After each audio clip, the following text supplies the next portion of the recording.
Good morning. You're watching All You Need to Know on Bloomberg Quint Live, and I'm Alex Matthew. First, the headlines. Asian markets are off to a muted start on the final trading day of the week as investors await more cues from Fed Chair Jerome Powell's address at Jackson Hole later tonight. Former Finance Minister P. Chidambaram has been remanded to CBI custody for 4 days over various corruption allegations leveled by the CBI. Weakness in the Chinese yuan and consistent selling by foreign investors in equity markets dragged the rupee to its lowest level since December 2018 in yesterday's session.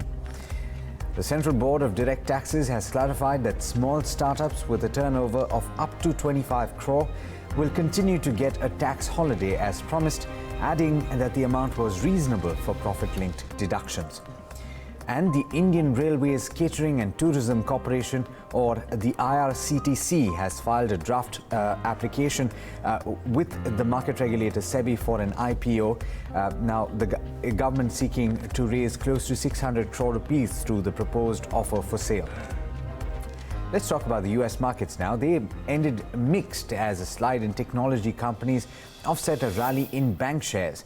Treasuries dropped as Federal Reserve officials cast doubt on whether further interest rate cuts were possible. That's from the minutes of the last meeting of the Federal Reserve.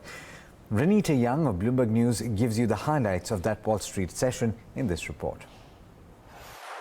U.S. markets fluctuated on Thursday and closed mixed as the Dow Jones Industrial Average outperformed and the S&P 500 closed down. A slide in tech stocks outweighed a rally in bank shares, and investors assessed mixed government data. We saw contraction in U.S. factory activity offset solid labor market data, and the Bloomberg Dollar Spot Index drifted a little bit lower, but treasuries fell and WTI and gold also drifted a little bit lower. Meanwhile, we are still in the middle of corporate earnings season, with Dick's Sporting Goods gaining more than 11% after earnings beat analyst estimates, Nordstrom jumping close to 17% during the session on expenses cut, but analysts on the street say they see more struggles ahead for the brand. And next up will be The Gap, Ross Stores, and Salesforce. And that's a look at your Thursday Wall Street action. In New York, I'm Renita Young for Bloomberg News. All right, let's head over and check on the Asian markets now. Sophie Kamruddin is joining us live from the Bloomberg studios in Hong Kong. Sophie, good morning. Any clear directions at the end of the week? Well, we are looking for a direction with central banks very much in the driver's seats as markets are waiting on clues from the Jackson Hole conference. So Asian stocks trading mixed this Friday. We have U.S. futures on the up and the Japanese yen in a tight trading range, while treasuries are looking steady with a 10-year yield just sticking above 1.6% as regional yields in Asia nudge higher. Bond traders hedging for a potential shift perhaps in bonds after 2019's stellar rally, with puts on treasury futures surging. And the Kiwi dollar is a mover of note early in the Asia session, popping on the RBNZ governor, saying the central bank will do what is necessary to support the New Zealand economy, while noting that the 50 basis point rate cut that gives it room to watch and wait to see how the situation unfolds in November. And the Korean won is leading Asian forex losses, accelerating its decline to 0.6%. Some additional pressure perhaps coming through from the Korean finance minister, noting it is becoming harder for the country to meet GDP forecasts. And we do have the yuan under pressure, the offshore rate trading above 7.10 against the greenback. Now this even as the PBOC set the fixing stronger than expected today for the renminbi after the onshore rate fell to a March 2008 low. Now, when it comes to equity action on the mainland, the Shanghai Composite is under pressure off 0.1% as it may be meeting some resistance after a 3% rise over the past 2 weeks. And in Hong Kong, we are seeing the Hang Seng off 0.33% as we're seeing more impact from the protests that have been taking place here in the city. Hong Kong retailers, they have seen a slump in sales of more than 50% for the month of August. Back to you. Thanks so much for that, Sophie. Now, Sophie did mention that the big event everyone is looking forward to is basically the Fed Chair Jerome Powell's speech at Jackson Hole. That will take place later tonight. His stance on further policy easing will certainly be keenly watched for after the 25 basis point cut, particularly by the Federal Reserve last month. The path to further easing looks difficult as the FOMC remains divided on where the US economy is headed from here out. Kathleen Hayes of Bloomberg News brings you more from Jackson Hole. We heard from 3 Fed bank presidents today, and importantly, one of them was the Federal Reserve Kansas City Fed chief, Esther George. She's the host. She's also one of the 2 Fed bank presidents who dissented at the last meeting.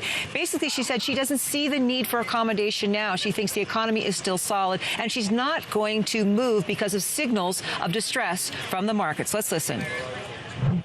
As I look at where the economy is, it's not yet time. I'm not ready to begin to provide more accommodation to the economy without seeing an outlook that suggests the economy's getting weaker here. And of course, Patrick Harker, who's head of the Philly Fed, not a voter, he thinks it's time to hold. All the more reason for people to be listening very carefully to what Jay Powell has to say. We also spoke earlier with Jacob Frenkel. He's a former head of the Central Bank of Israel. It's his 35th consecutive year at Jackson Hole. So he's someone who watches the Fed and central banks very closely. He said, wait, it's not till the middle of September. There's plenty of time for the Fed to wait and watch. I think he figures that there's enough voices probably leaning toward that lower rate, but there's no need for the Fed to move quickly now. Even so, this is traditionally a Fed chair's opportunity to send some kind of message on policy about what might be happening. Janet Yellen has done it in the past. Ben Bernanke did it in the past. So if Jay Powell wants to send a signal, maybe he'll tell us, yes, that I am cautious, I'm worried about low inflation, but I'm ready to wait, or maybe he'll give us that signal once again. The global developments, the global uncertainties, that's the thing that's going to tip him more toward being ready, at least ready to move. We won't know until a few hours from now, but again, this is his chance in the spotlight. Let's hope he uses it well. And indeed, if he does give a direction, we'll see the effects of that for our markets on Monday morning. But markets in the US will likely have a negative reaction and a further sell-off if the Federal Reserve does not cut interest rates further, according to Moody's Analytics chief economist Mark Zandi. In an interview with Bloomberg Television, Zandi said that recession risks are uncomfortably high. Listen in.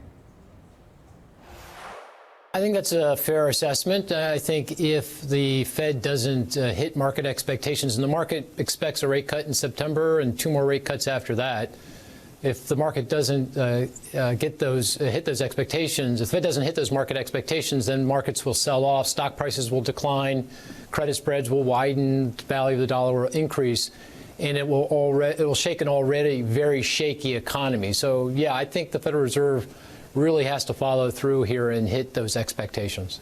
And if they don't, of course, we continue to see, as you say, the market's being pretty shaky, the 210 curve repeatedly now inverting. This GTV chart on the Bloomberg, though, showing that it perhaps is not the inversion that people care so much about, but the steepening of the yield curve. You're seeing the asset prices, whether it's gold rising and the S&P 500 and 10-year bond prices falling, because it's a re-steepening when we're seeing those problems arise. So we're in a politics show. If we're headed towards a 2020 election in November, when could we expect this inevitability of an economic downturn to happen? So are you asking when the next recession is? Yeah. Is that what you're asking? Yeah. Okay. All right. Well, I think recession risks are uncomfortably high, and they're rising. And I think the proximate cause for that is the trade war. The trade war is doing very serious damage to the global economy and to the U.S. economy. I mean, the European economy is on the precipice of recession, and our economy is clearly slowing and threatens to go into recession. So I think as long as the president continues to pursue the higher tariffs and the trade war, odds of a recession in the next 12 months are pretty high. And the Fed's going to work really hard to make sure that doesn't happen, thus the rate cuts. And thus why the Fed does not want to upset markets and cause markets to go down, but it's going to be pretty tough for them to thread that needle. All right, ominous signals then coming from the U.S. markets. Let's have a look at what's making headlines across the globe. Sue Keenan of Bloomberg News brings you the first word headlines. The Kiwi dollar, which strengthened as RBNZ Governor Adrian Orr told Bloomberg he's in wait-and-see mode, but may cut rates in November. Earlier this month, the central bank surprised markets by cutting the official cash rate by half a percentage point to 1%. Orr says that cut reduces the probability of having to do more later. Looking forward, we were saying everyone is telling us we need to be lower. Everyone is telling us the global growth is slowing. So let's get ahead of this. Let's move now and reduce the probability of having to do a lot more later. And so we're pleased with where we are. To the U.S. now, top White House economic advisor Larry Kudlow says U.S. and Chinese officials have had a productive call on trade negotiations, and they're planning a follow-up in the next few days. He also said there's no change on plans for a Chinese delegation to visit the U.S. in September. China's Ministry of Commerce echoed the hope of finding a solution, but criticized the U.S. approach so far.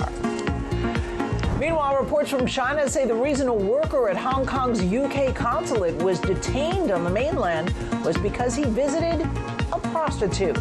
The Global Times says police were involved because Simon Cheng broke a law on public security.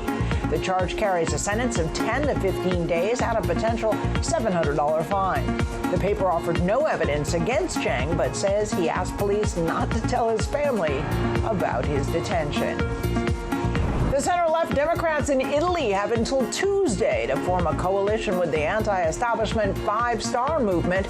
President Sergio Mattarella is giving parties more time to try and put together a new parliamentary majority in the hope of avoiding a snap election.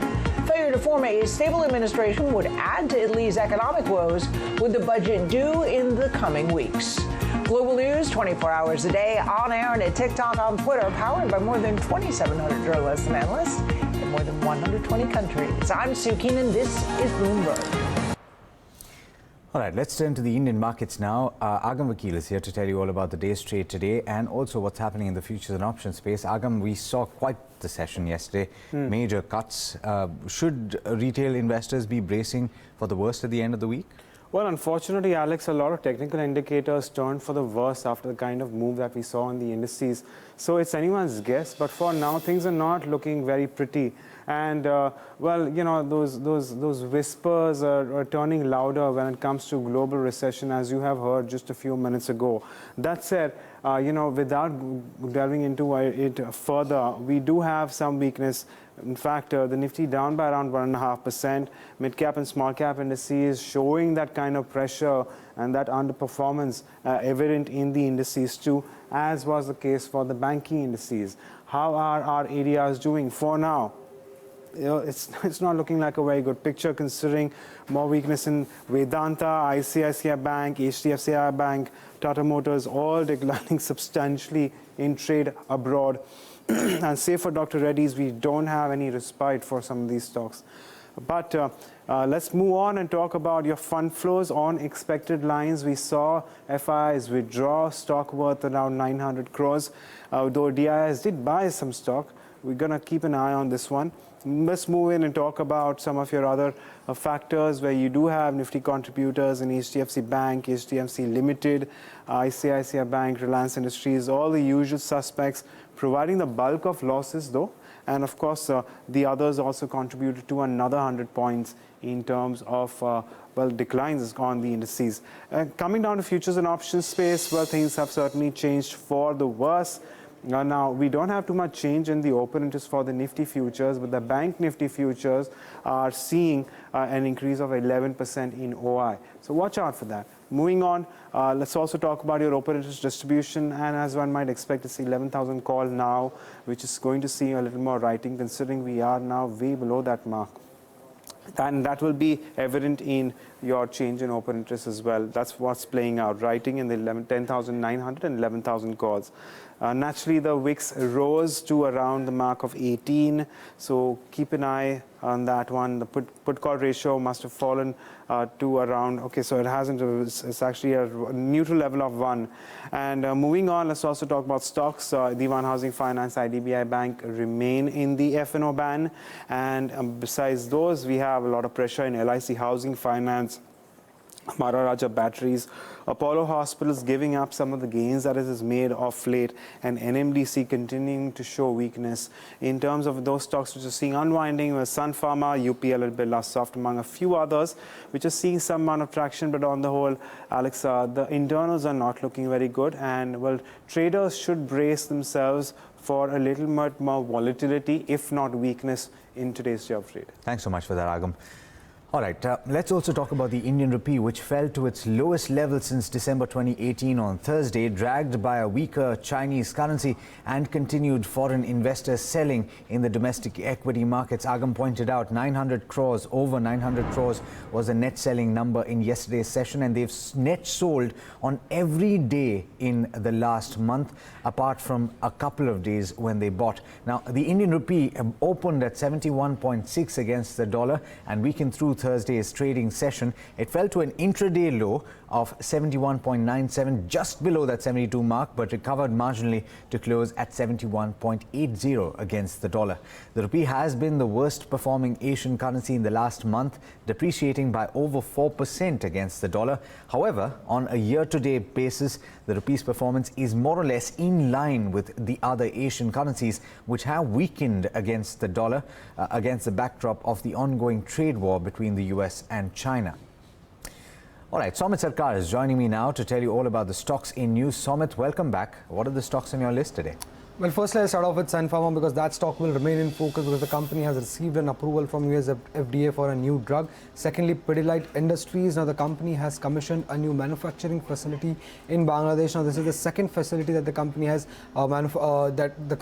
commissioned in Bangladesh, and the management expects this facility to further strengthen their position in the Bangladesh market. Thirdly, Capacit Infra Projects, and the company has clarified that the IT authorities, that is the income tax authorities, are carrying out search proceedings at the company's premises from August 20th, and the management says there have been so far there has been no impact on the routine operations because of this IT authorities search operation that has been currently going on.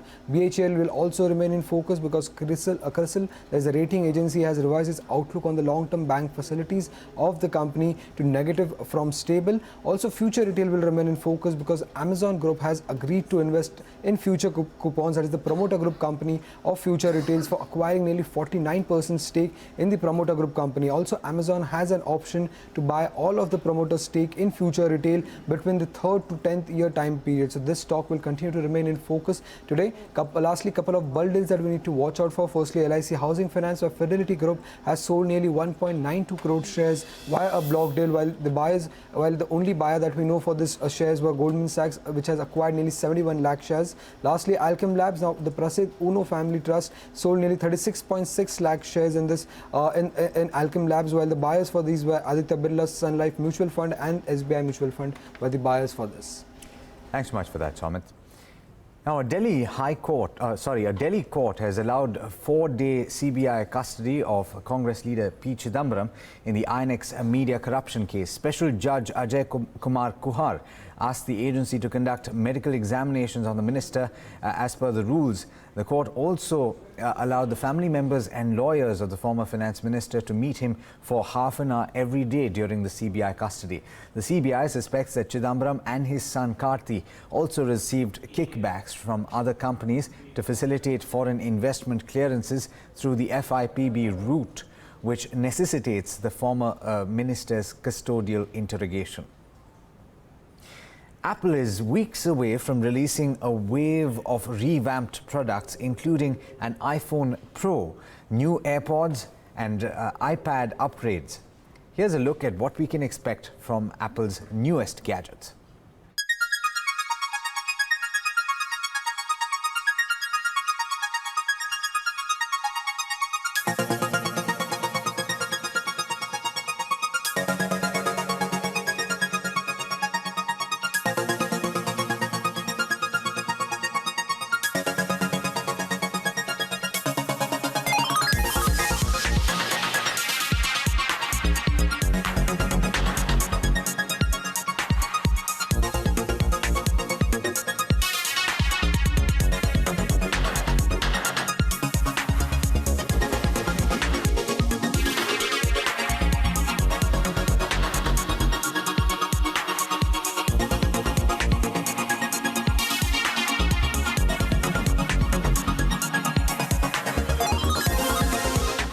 I'd certainly be watching out for the price tags on some of those products.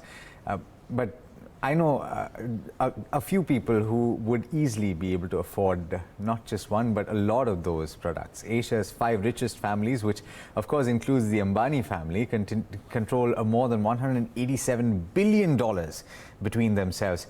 But apart from the Ambanis, who is on the list? Take a look.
Well, several stories like that one on the website bloombergquint.com, but let me take you through a couple more that you'll find if you look it up right now. The government notified a dispute resolution scheme for taxpayers to settle legacy central excise and service tax issues or cases.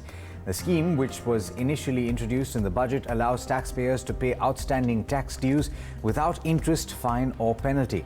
It can be availed from the 1st of September to the 31st of December this year, according to a statement by the Ministry of Finance.